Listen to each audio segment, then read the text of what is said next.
Salve galera, muito bom dia, praticamente boa tarde para você que já vai assistir esse vídeo aqui talvez em cima do horário do jogo, 11 da manhã, desse dia 12 de abril. Esse seria, rapaziada, um vídeo destinado apenas à partida entre Bragantino e Botafogo, seria um pré-jogo. Mas como tá muito em cima da hora, a gente tá falando aí de, assim, faltam o quê? 5 horas para a execução da partida, então a gente acaba juntando um assunto no outro. Mercado do Botafogo, como é que foi esse último dia, essas últimas 24 horas foram bem agitadas, nos bastidores do Botafogo, mas o Alvinegro, ele terminou, digamos assim, essa janela que estava entreaberta de transferências, ela se fechou e o Botafogo não se reforçou como de costume, Desde que o John Textor assumiu o Botafogo lá em março de 2022, há 3 anos, o Botafogo costumava contratar pelo menos um jogador surpresa ali no apagar das luzes, digamos, da janela de transferência. Há um ano foi o Romero, lá no começo a gente lembra que foi o Tietê, enfim, a gente sempre tem um ou outro que acabam integrando aí o elenco, que são aquele bônus, cara, o que tá faltando, o que a gente pode suprir ali com com um orçamento que ainda falta e que dá pra dar um push.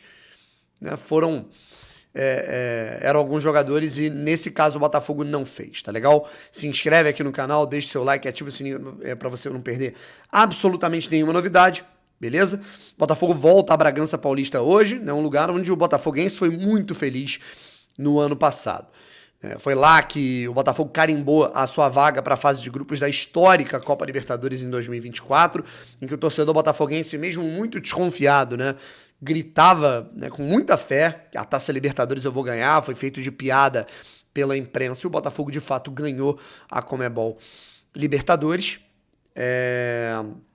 E a gente fala aqui sobre também aquele jogo que o Botafogo venceu por 1-0 com o gol do Gregor aos 40 do segundo tempo. Foi o último jogo entre Botafogo e Bragantino, inclusive, que assim foi um passo gigantesco para a conquista do título brasileiro do Botafogo ano passado também, tá legal? Vamos lá, rapaziada. E lembrando, tá? Vou fazer aqui a gente tá com um desafio, na KTO, que cada um dos influenciadores, criadores dos clubes, cria o seu palpite.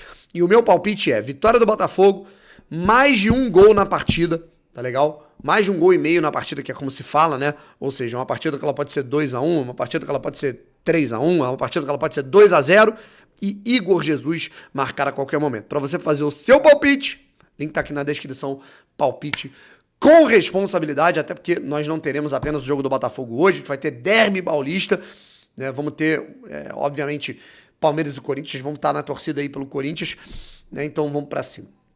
Vamos lá, pessoal, primeiro de tudo, falar aqui um pouquinho sobre essa situação da janela do Botafogo, A janela de transferências internacional ela já estava fechada há 4 semanas, mais ou menos, só que durante um mês, a gente tem a abertura de uma janela, que ela fica... Na verdade, a janela, eu gosto de falar que ela fica entreaberta, É aquele processo dela tá fechando, é o portão do Enem fechando, que aí o Brasil, ele aumenta, ele estende um pouquinho o limite para trocas, transferências, empréstimos e negociações de jogadores que atuaram nos campeonatos estaduais, tá certo? E aí com isso o Botafogo estava buscando primeiro um meia, O Botafogo ele identificou, o Renato Paiva na sua chegada identificou que estava faltando um meia de ligação. Esse meia de ligação ele estava sendo especulado, muito se falava no Cauli, entre outros jogadores. Acabou que essa contratação ela não aconteceu, E o Botafogo ele vai deixar essa contratação do meia para o meio do ano, justamente porque o meio-campista, o camisa 10, esse armador, esse terceiro homem do meio-campo, é um jogador que tem que ter qualidade. Se tem que ter qualidade, tem que ter orçamento. E o orçamento do Botafogo pro primeiro semestre, ele já, eu não vou dizer que acabou, mas agora acabou porque a janela fechou, mas ele era curto, Então não dava pra investir, você contratar sei lá, é valor hipotético, tá, gente? Tu vai contratar um camisa 10 por 3 milhões de reais, não vai ser um jogador qualificado, correto? Pro patamar que o Botafogo está hoje. Então o Botafogo prefere esperar o meio do ano para fazer uma contratação mais robusta, O que poderia ter sido feito era um planejamento de se contratar um meia lá atrás, quando Eduardo e Romero foram embora. Coisa que eu fui chamado de chato aqui, mas no fim das contas parece que eu estava certo. O Renato Paiva identificou que o Botafogo tem essa carência, né, desses jogadores que foram embora. E é uma questão básica, né? Eu não sou nenhum gênio, né? Porra, 2 jogadores da posição saíram, não veio ninguém, tá faltando. Porra, tá ligado? E a gente tem a situação da zaga, né? O Bastos tá com esse problema físico, né? Esses problemas físicos, e me incomoda muito gente chamando ele de chinelinho, esse tipo de coisa. Bastos é um cara que trabalha pra caramba, é um cara que tá sempre treinando, até em dia de folga, é um cara que tá na academia, é um cara fissurado em se cuidar. Mas acontece, cara. O cara teve um problema na coxa muito grave, depois ele teve um problema no joelho muito grave, que colocaram ele pra jogar num jogo inútil contra o Nova Iguaçu. Parabéns ao Carlos Leiria e ao departamento de futebol do Botafogo. Isso custou um zagueiro de qualidade, de seleção angolana. E aí o Botafogo tava buscando esse zagueiro, esse defensor no mercado. Ao longo desses últimos dias, você falou em Gustavo Martins do Grêmio, proposta recusada. Gustavo Martins, que inclusive é botafoguense, tá? É aqui do Rio de Janeiro, é torcedor do Botafogo. O Naves, o Botafogo tinha uma negociação muito bem encaminhada com o atleta, mas o Palmeiras, com a reação da torcida, disse não, recuou. Alex Vinícius, zagueiro que jogou no Volta Redonda há alguns anos, zagueiro que jogou no Atlético Goianiense, pertence à Fortaleza, também acabou não dando certo. E o Wellington Arruda trouxe a informação de uma última tentativa, uma cartada final pelo Igor Rabelo, ex-jogador do Botafogo, e que já está no Atlético Mineiro desde 2019, 2020. Ele já está no Atlético Mineiro, aí já vai fazer 7 temporadas. Então... E muito se fala que ele tem o desejo de jogar no Botafogo de novo, né? Mas acabou não acontecendo. O Botafogo vai com o elenco que tem mesmo, né?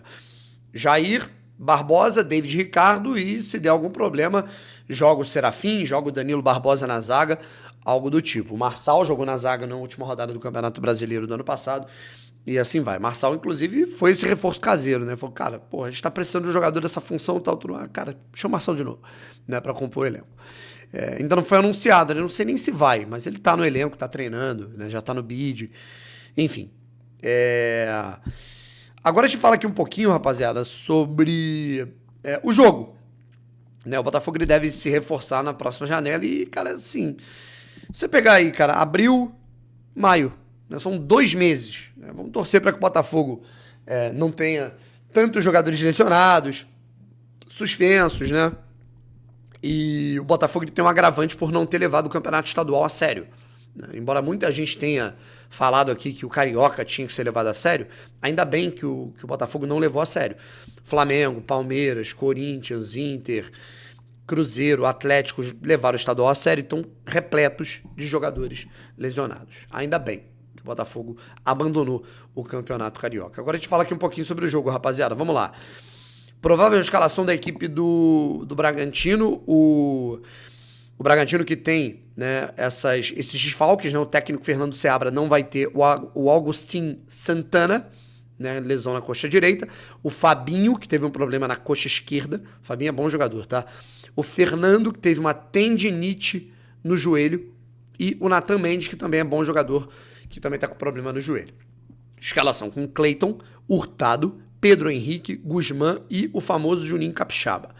Gabriel Matheus Fernandes, ex-jogador do Botafogo, e o John, que vive uma boa fase, tá?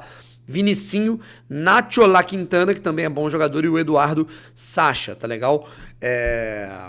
O jogador que o Botafogo... Cara, qual foi o jogador do Botafogo que o Botafogo tentou? O jogador do Bragantino? É o Hurtado? É o Hurtado, né? O Botafogo tentou a contratação do... Não é o Hurtado não, cara. Botafogo tenta atacante do Bragantino. Porra, cara, deixa eu ver aqui. Caralho, mano. Enfim, não me lembro. Ah, o Mosqueira, pô, pelo amor de Deus, cara. É aquele cara que você esquece o nome do nada, é o Mosqueira. O Henry Mosqueira é um ponta, né, que não está sendo titular na equipe do Bragantino, tá? E agora a gente vai falar aqui um pouquinho sobre a escalação do Botafogo, rapaziada. John, Vitinho, e aí é aquilo, né, cara? No jogo contra o Juventude, o Vitinho começou mal, o Ponte entrou muito bem. No jogo contra o Carabobo, o Ponte foi mal, Vitinho entrou bem. E o Cuiabano é um cara que ele tá querendo ganhar essa vaga do Alex Telles. O Alex Telles ele não faz jogos ruins, mas ele tá fazendo partidas protocolares. O Cuiabano ele tá fazendo uma coisa que tá sendo muito importante, ir ao fundo, né? O Botafogo ele tem o Arthur, que é esse cara que vai para um do lado oposto, e o Santiago Rodrigues é um jogador que articula muito pelo meio. Então, se o ponta esquerda ele trabalha mais no meio espaço, obviamente que você tem que ter um lateral que vá ao fundo. E o Cuiabano tem mais essa característica de atacar o espaço, essa característica física, né, de corredor, do que o Alex Telles, que é um jogador que já gosta de construir um pouco mais por dentro. E o Cuiabano tá muito bem, entrou muitíssimo bem, tá sendo habilidoso. Inclusive, uma coisa que uma galera levantou aqui, uma hipótese é o Cuiabano em algum momento jogar de ponta. E não tem, assim, honestamente, não me oponho a isso. No ano passado eu me opunha, né? Uma galera tava falando, pô, Cuiabano de ponta. Eu falei, caralho, você tem Almada, Luiz Henrique, Savarino, Igor Jesus de quarteto. Não faz sentido você colocar o Cuiabano de ponta. Agora o Botafogo tá precisando. Hoje o Cuiabano está rendendo mais naquela faixa do campo que o Santiago Rodrigues, que ainda está se adaptando, né? Eu prefiro o Cuiabano ali, por exemplo, que o Matheus Martins, apesar de ter feito o gol no último jogo, ainda não está me agradando em termos de desempenho. Enfim, John, Vitinho, Jair, Barbosa, Telles ou Cuiabano, tá legal? E acho que o Cuiabano, um trio de ataque, ele, sei lá, cara, Cuiabano, Arthur e Igor Jesus, eu não me opunharia, tá? Gregory, Marlon Freitas, Arthur, Savarino, Santiago Rodrigues ou Matheus Martins e Igor Jesus, tá legal? Essa é a escalação do Botafogo, que tá completinho, né? Vamos colocar assim, dadas as devidas proporções, o Botafogo tá completinho. Apita o jogo, Anderson Daronco, auxiliares Maíra Mastella Moreira e Daniela Coutinho Pinto, tá? E o VAR, assim, o Daronco, ele é irritante, né? A gente sabe disso, inclusive ele foi o árbitro daquela partida entre Bragantino e Botafogo, fez de tudo pra picotar o jogo do Botafogo, e o Botafogo conseguiu ganhar com o gol do Gregory, né? O VAR é Daniel Nobre Bins, né? E aí que me preocupa. Esse VAR é o que me preocupa. É um cara, eu acho, muito ruim e gosta de aparecer, gosta de chamar. Ele gosta de apitar o jogo da cabine. É isso que é o mais preocupante. Mas, enfim, vamos torcer para que não tenhamos nenhum tipo de problema com a arbitragem nesse jogo. Tá certo, rapaziada? Gente, um beijo. Até depois do jogo. E fui.